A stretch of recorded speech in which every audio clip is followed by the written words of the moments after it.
This conference will now be recorded. Hey, everybody, this is Dr. Doug Smith. It is Wednesday at 2:30. It is time for our Monday through Thursday 2:30 podcast. A lot of things going on, a lot of things happening. Alex and I are trying to get Chapter 6 submitted to the editors. I have promised Alex I'll do my best to get that to him as quickly after the podcast as I can. There is nothing fast about writing a book. It is a long and slow process, and no matter how badly you want to speed it up and get things done faster, it just the pace is the pace. But as we go through the book, I'm going through graphics I haven't looked at in a while, and which is great because I love to share this with everybody. And the one that's on the screen in front of you, boy, this graphic has a lot to do with the opioid crisis and a lot to do with anybody and everybody that got sick from the opioids. Okay, you can see how the DEA annual production quotas, that's what this is. Okay, the DEA sets a number, a weight for how much oxycodone and hydrocodone the pharmaceutical industry can manufacture every year. Okay, and you would think an opioid crisis would never be able to happen, and it shouldn't have. And you can see how it was the DEA that allowed these massive increases in what in the book we refer to as medically unnecessary opioid, and that was one of the two driving forces behind the opioid crisis. You're looking at it right there on the screen. Okay, and we also go over the fact in the book that we may have had a hand in when those numbers finally start to come down. Okay, you see how they're going up really in that period of time, 2012 to 2016.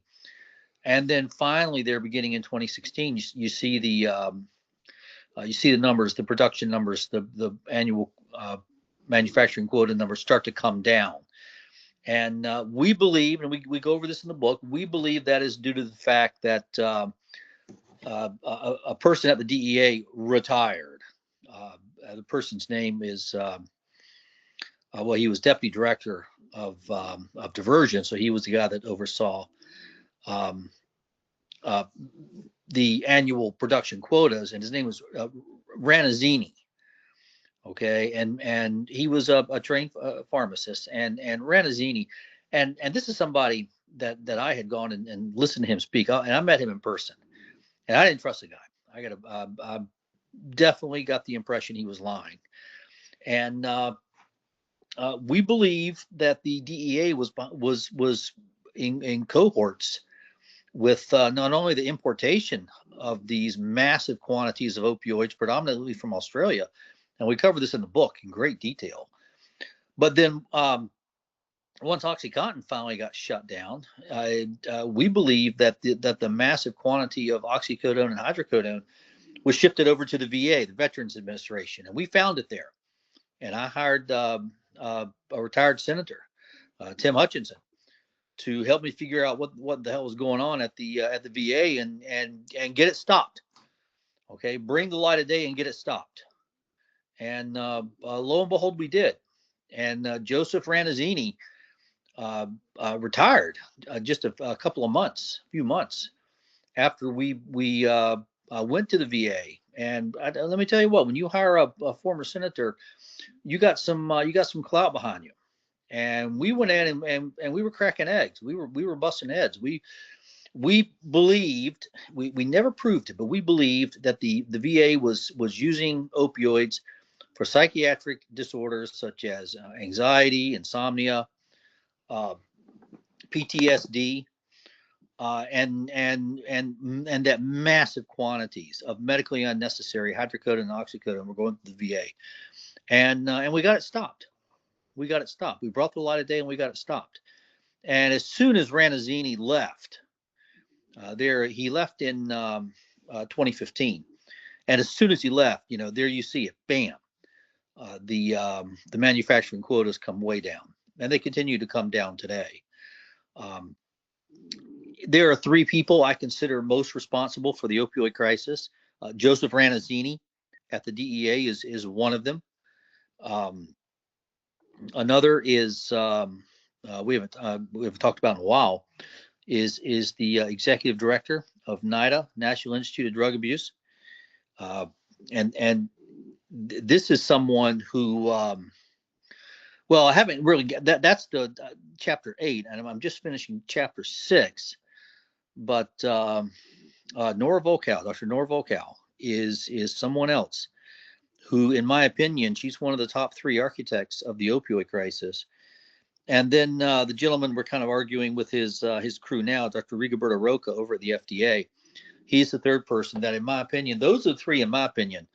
And if you look closely, that's DEA, FDA, and NIDA, which is HHS. Those are your 3 big government bureaucracies. And isn't it just amazing that the people most responsible for the opioid crisis are in government positions? And what we do in this book is we call them out. Okay. And Joseph Ranazzini, he's gone, he's retired.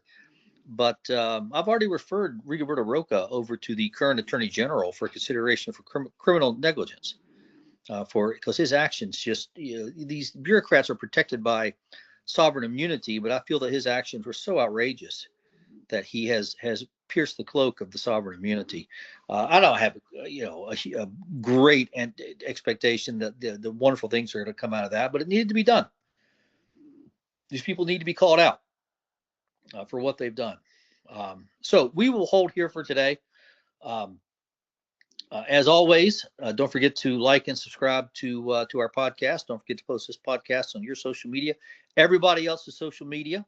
I sure hope tomorrow in the podcast I can say that I got chapter 6 completed, sent over to Alex, and he was able to get it uploaded to the editors. And then, wow, am I hopeful we can get through chapter 7. Chapter 7 is not a long chapter. It's my least favorite chapter. I don't really like chapter 7 all that much. We're going into the DEA fraud. I don't even like talking about that stuff, but it's got to be documented. So I am so hopeful we can get through chapter 7 by the first part of next week. And then that just leaves us with 8 and 9. And I like chapters 8 and 9. Although so far, I got to say, I think my favorite chapter is chapter 5. That's my favorite. That's where we really we kick some butt on the world of capitalism, which is the graph in front of you. That's the DEA allowed it. The DEA didn't drive it. That was driven by Johnson & Johnson. You're looking at the graph that Johnson & Johnson built. That's what the raw narcotic material grown on the island of Tasmania off the shore of Australia and imported in defiance of the 80-20 rule. That's what you're looking at on the screen right there. We estimate that it was about 1 million kilos of oxycodone, and that's what drove OxyContin. All right, we will hold here for today. Everybody have a great afternoon. Don't forget to come back and see us tomorrow, and we'll continue our dialogue then. Thank you.